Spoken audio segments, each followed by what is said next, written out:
The human heart is a machine that never stops working, beating 100,000 times a day, pumping 5 liters of blood every minute. It has one mission: to deliver oxygen. But what happens when that oxygen supply gets cut off? What happens when the heart itself, the engine that powers the body, begins to starve? Welcome to episode 2 of Heart on the Line, a paramedic's guide to cardiac care. Think of the heart as a city, and the oxygen is its water supply from the nearby river. The river, which are the arteries, carries fuel to the city, which is the heart muscle. But one day, a bridge collapses over the river, a blockage forms, and suddenly the entire city is cut off from its water supply. That is a myocardial infarction, a sudden blockage of the coronary arteries that cuts off the blood supply to that portion of the heart. If we don't clear this blockage quickly, those cells that are being fed by that artery are going to die. And if they do, it's going to create scars. That's going to change the heart's ability to pump permanently. Within minutes, the heart cells enter crisis mode. No oxygen means no ATP, the energy that powers the muscle contraction. The cells begin to switch to anaerobic metabolism, which produces lactic acid. And this lactic acid makes the muscle fibers rigid and dysfunctional. If the blockage isn't cleared, the damage spreads like a power outage cascading through an entire city. The longer the blockage remains, the worse it gets. After just 30 minutes, the damage becomes permanent. After 90 minutes, an entire section of the heart can be lost. That's why every second matters.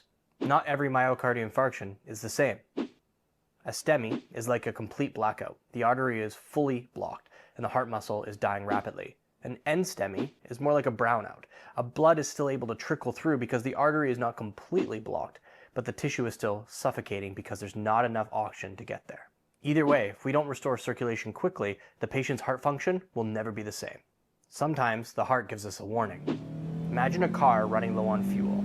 It slows down, sputters, but it keeps trying to move forward until finally you're able to refuel. That is angina. Angina happens when the heart's oxygen demand exceeds its supply.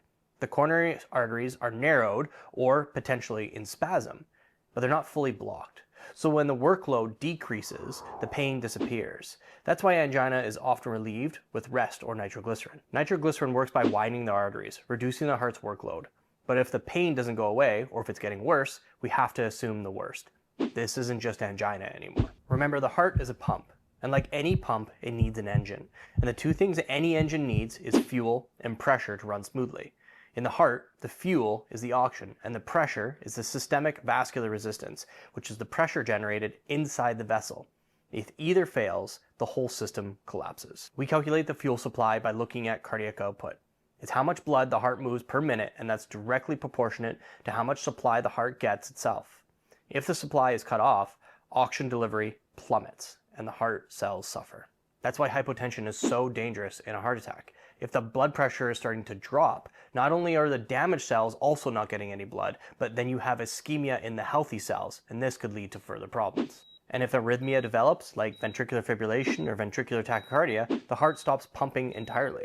No cardiac output, no oxygen, and within minutes, the brain follows. Every minute we delay treatment, more heart cells die. The sooner we recognize the signs, administer oxygen, aspirin, and activate the cath lab, the better the outcome, because once heart muscle is gone, it never comes back. This is why paramedics aren't just transporters, especially in cardiac care. We're the first line of defense against permanent heart damage.